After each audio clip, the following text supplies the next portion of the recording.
자로서의 소임을 다하겠습니다. 이상 보고를 마치겠습니다. 법제처장님, 예. 예를 들면 이제 국가 구성원들 입장에서 자신의 행동의 기준, 예를 들면 그 법률 뭐 시행령 규칙 뭐 조례 다 있을 테고, 예를 든다면 판례 또는 아까 얘기한 행정 결정례, 아니면 선례, 관행, 이런 것들을 원칙적으로는 우리 구성원들한테 다 공개를 해줘야 내가 어디에 맞춰 행동할지를 판단하고, 또 어떤 행동이 과연 현행 우리 사회법질서 체제에 부합하는지를 판단할 수 있잖아요. 예. 기본적으로 어떤 행위의 기준이나 판단의 기준은 비밀일 수 없잖아요. 그렇습니다. 원칙적으로 국민에게 적용되는 기준. 그런 측면에서 지금까지 사실은 중앙정부든 사법기관이든 자신들의 판단 기준을 잘 안 가르쳐주는 경향이 있잖아요. 지금 정부는 모든 걸 다 지금 공개하는 것으로 바뀌었는데, 다만 아직 사법부가 판례 공개, 특히 하급심 판례를 공개하지 않고 있는. 하급심 판결을 공개를 안 하면 법원이 어떤 기준으로 판단하는지를 국민들이 알 수가 없잖아요. 예, 실제로 그렇습니다. 그게 상식적으로 타당한가요? 예를 들면 그 하급심 판결을 공개하지 않는 게? 판례는 공개된 법정에서 공개적으로 이루어진 재판의 결과이기 때문에, 그리고 전 국민의 말씀하신 대로 행동의 기준을 결정하는 것이기 때문에 전면적으로 공개하는 게 맞습니다. 근데 공개를 안 하고 있죠.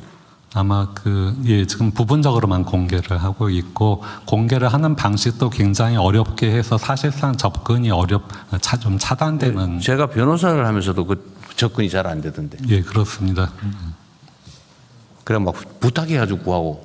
예, 그러니까 지금 그 일산에 있는 그 사법연수원, 과거의 그 사법연수원 건물 내에서 가서 그쪽 시스템을 이용해서만 검색을 해야 되고, 또 메모 자체도 불가능하게 되어 있습니다. 보기만 해라. 예, 써가지 마라. 예. 외워라. 예, 그렇습니다. 그게 뭐예요, 이게? 그러니까 사건 번호만 확인하라는 식입니다. 예. 그것도 쓰려면 외워야 되는데. 예. 하여튼 이상하죠. 예. 근데 법원에서도 전향적으로 검토를 좀 뭐 할 것으로 뭐 예상되기는 하는데, 좀 속도가 굉장히 느리기는 합니다. 법무부는 혹시 여기에 대해서 의견을 지금 뭐 입법을 추진하고 있습니다. 지금 법원행정처와 법무실이 민사 판례 같은 전면적 공개 관련해 갖고 상당한 그 의견의 접근을 보고 있고요. 거의 개인정보 핑계를 많이 대죠. 예, 그렇기 때문에 이제 그 부분은 어떻게 이제 익명하면 되잖아요. 맨날 A, B, C, 예, 그렇습니다. KFC 하면서. 네. 조만간 성과를 입법을 해야 될 것 같고요. 네. 하여튼 정부의 선례나 판단 기준은 다 공개돼 있다면, 그래서 가기부 장관님, 이제 법제처 직원들이 이걸 이제 질문이 들어오면 이런 걸 다 모아가지고 자기의 전문 지식을 동원해서 판단을 해서 알려주는 거잖아요. 예, 그 자문제도가 그렇습니다. 네, 그런 거잖아요. 물론 그것도 필요한데, 그 법제처의 그 직원들 입장에서 보면 그걸 다 외우거나 뭐 어쨌든 뭐 검색기를 동원해서 다 찾거나 이렇게 해서 자기의 전문 지식을 적용해서 의견을 정리하는 거 아니에요? 예. 요즘은 이런 건 다 인공지능이 하면 되는 거 아니에요? 물론 최종 검수는 사람이 해야 되겠죠. 저희가 그 국가법령정보센터 지금 그 국민들이 일일 평균 한 80만 명 가량 이용을 하고 있는데, 거기에 지금 이 법령 관련 모든 정보들을 다 집어넣어놨고, 현재 그 AI 전환 사업을 추진 중입니다. 그래서 아마 내년 한 7월경에는 시범적으로 그 임의어로 물었을 때 관련된 법령 관련 모든 정보들을 이게 제공받는 시스템을. 그게 이제 행정 시스템인데, 내년 7월쯤 어쨌든 이 인공지능을 활용한 검색 시스템을 이제 국민에게 제공할 계획이다, 그 말이잖아요. 네, 그렇습니다. 그런데 가기부 장관님 좀 어떠세요? 지금 현재도 그냥 프로그램 적당히 만들면 지금도 별 무리 없이 할 수 있는 일 아닌가요? 적용은 할 수 있는데, 그러니까 사실 지금 이제 이 법률 관련해서 검색되는 이제 AI 시스템이 키워드 베이스로 좀 되어 있습니다. 그래서 지금은 이제 글자 놓고 검색하는 거죠. 그거 말고 예를 들면 키워드 가지고 어떤 질문이 들어오면 그 질문을 이제 넣어가지고 이 질문에 대해서 답을 네가 정리해봐라 그러고 나오면 이제 사람이 왜냐하면 이제 그것도 약간 차고 있을 수 있으니까 그 사람이 검증을 해서 확인하는 과정을 거쳐야 되는데 지금은 사람이 하고 있잖아요. 검색기를 넣어가지고 인공지능 검색이 아니고 그냥 그 논리 검색만 하는 거 아니에요? 그러니까 그 지금 이제 법제처든 그 법제처 안에 이제 그 생성형 AI 지금 공개된 모델들이 있습니다. 그걸 가지고 적용해서 일부 추가 이제 학습을 하게 되면은 지금 대통령이 말씀하신 것처럼 그냥 말하듯이 이제 질문하고 답을 쉽게 얻을 수 있습니다. 아니, 그러니까 예를 들면 민원이 들어오면 민원 서류를 그대로 입력을 해가지고 스캔해가지고 스캔하면 이제 다 읽잖아요. 뭐 스캔해서 그것들을 이제 AI가 읽을 수 있는 형태로 이제 읽어서 거기에서 답을 하라는 그 프로그램을 지금이라도 만들어서 쓸 수 있지 않느냐 이 말이죠, 내 말은. 지금도 충분히 적용 가능합니다. 근데 내년 7월까지 갈 필요가 있냐 그 말이지, 내 말은. 아마 지금 이게 이제 우리가 일하는 방식이 그런데 뭐 그거 잘못했다는 얘기 아닙니다. 이제 우리가 이제 이것도 이제 전면적으로 바꿔야 되는데 뭘 하려 그러면 업무 용역 이런 일을 해도 되나? 돈 얼마 드나? 그 다음에 한 다음에 이걸 다시 용역을 주어 가지고 판단을 받은 다음에 그래야 이제 책임을 안 지니까 그 다음에 이걸 다시 또 맡겨. 이거 행정 절차에 한 1년 걸리는 거거든요. 근데 왜 그러냐? 이거 내가 보기에는 저번에도 한번 보니까 어느 부처의 담당 공무원이 자기 소관 업무를 이걸로 자기가 설계 뚝딱뚝딱 해가지고 했다고. 재경부서. 여기 재경부가 똑똑해. 예, 감사합니다. 지금 그렇게 하는 사례가 실제 있었잖아요. 그러니까 우리 행정도 이게 이제 책임을 하도 물어대니까 다 용역을 주느라고 이러는 거거든요. 내가 보기에는 지금 상태에서도 필요한 요소만 정확하게 그 요청을 받으면 그걸 넣어서 프로그램 만들어가지고 지금 당장 예를 들면 그 조사관들이 질문 들어온 거 답변해 주는 그 담당 요원들이 있을 거 아니에요? 그 사람들이 쓸 수 있게 해주는 거는 그리 오래 걸리지 않을 것 같은데 어떠세요?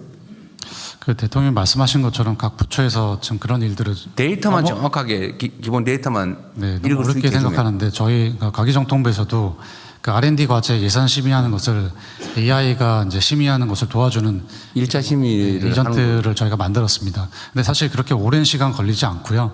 데이터 정리만 잘 해두면은 금방 만들 수 있습니다. 그러면은 자우진아 우리가 이제 앞으로 이제 국정도 그렇고 모든 행정 자체를 지금과는 생각을 완전히 바꿔야 된단 말이에요. 지금까지는 컴퓨터라고 하는 게 그냥 논리적인 검색까지만 해주는 걸 우리가 알았는데 지금은 똑똑한 공부한 사람 수준의 일을 인공지능이 해주는 시대가 이미 도래해버렸잖아요.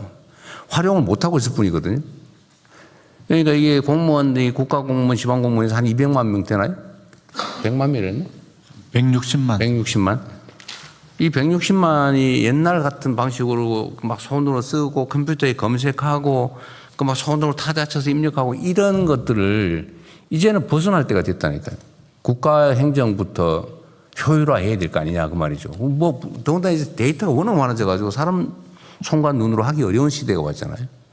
그러면은 과기부에서 하든지 기본적으로 각 부처들이 조사하고 분석하고 판단하고 하는 일들을 1차적으로는 인공지능을 빨리 활용을 해야 될 것 같아요. 그 똑똑하고 아주 경험 많은 최고참 사무관 이상의 일을 하잖아요. 그런데 그거를 신임 사무관들 막 일 시켜가지고 가르쳐가면서 그 손으로 막 밤새가면서 눈 비벼가면서 이럴 필요가 없는 시대 아니냐 그 말이에요. 그거를 일단 법무 자문 해주는 시스템부터 한번 만들어가지고 서비스를 한번 주시면 어떨까요? 근데 현실적으로 저희가 정비 업무에도 그 사용자들이 그 AI 전환을 시도를 해봤는데 결과물이 굉장히 아직은 낮은 수준이라 실질적으로 이렇게 의미 있는 인력을 대체할 수 있는 정도는 아직은 안 나옵니다. 그게 이제 차이일 것 같은데요. 물론 그럴 가능성이 있는데 지금의 이거 AI 수준이 질문을 어떻게 하느냐에 따라서 완전히 그 결과물이 질적으로 다르지 않아요? 질문을 어떻게 하느냐에 따라서 질문이 정말로 복합적이고 빠진 거 없이 다 변수들을 다 넣으면 충실하게 나오는데 질문을 간단하게 하면 간단히 하잖아요. 지금 저기 법제처장이 말씀하신 저 문제도 해결을 할 수 있어요?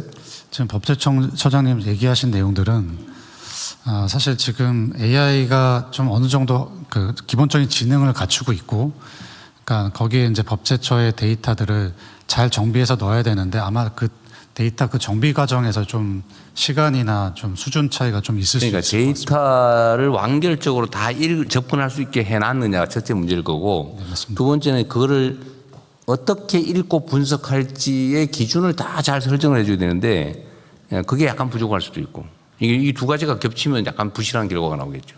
네, 맞습니다.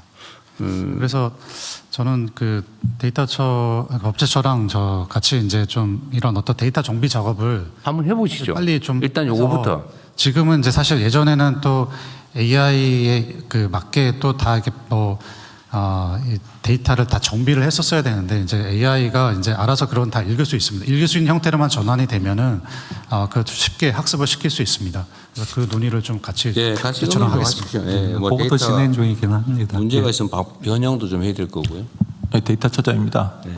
그냥 마저 진행하십시오. 아닙니다. 그 말씀을 좀 드리려고 합니다. 네. 그 지금 대통령이 말씀하신 게 법제처 문제랑 연관이 된 건데요. 저희가 이제 통계가 있고 그 비정형 데이터들이 있습니다. 정책 자료들이 다 비정형 데이터들인데 그거를 지금 AI 데이터화를 해서 각 부처별로 관리를 하는 게 지금 필요를 하고 그걸 위해서 지금 범정부 관리 체계를 저희가 지금 검토를 하고 있습니다. 그런데 저희가 데이터처가 먼저 선도 모델로 해서 저희가 한번 하려고 좀 준비 중인데 네. 그걸 하기 위해서는 표준화를 해서 그 기준을 만들고 그리고 관리 체계를 따로 만들어서 그 관리 기법이 있습니다. 데이터 중심 AI라고 하는 그 관리 기법인데 그 기법을 중심으로 해서 각 부처의 데이터를 전 부처 전체로 해서 효율적으로 관리하는 그런 체계를 만들어서 준비를 하겠습니다. 그런 거죠. 우리는 이제 예를 들면 전자계산기를 주면 더하기 빼기 곱하기 나누기 뭐 거기다 적당히 쓰는데 공학도들이 쓰는 전자계산기를 줘도 저 같은 사람 못 쓰거든요. 제가 보기엔 인공지능의 상황이 그 정도 된 것 같아요. 우리가 모르는 거예요. 활용하는 방법을. 그 유능한 사람도 데려다 놓고 그 상사가 부실하고 그러면 일을 못 하잖아요. 그거랑 비슷한 거죠. 네. 그래서 그 데이터처도 분발해야 됩니다. 예, 그렇게 하겠습니다. 네. 네. 좀 발표하십시오. 네, 국가데이터처장입니다. 지난 1년간 국가데이터처는 국민이 믿고 쉽게 활용할 수 있도록 데이터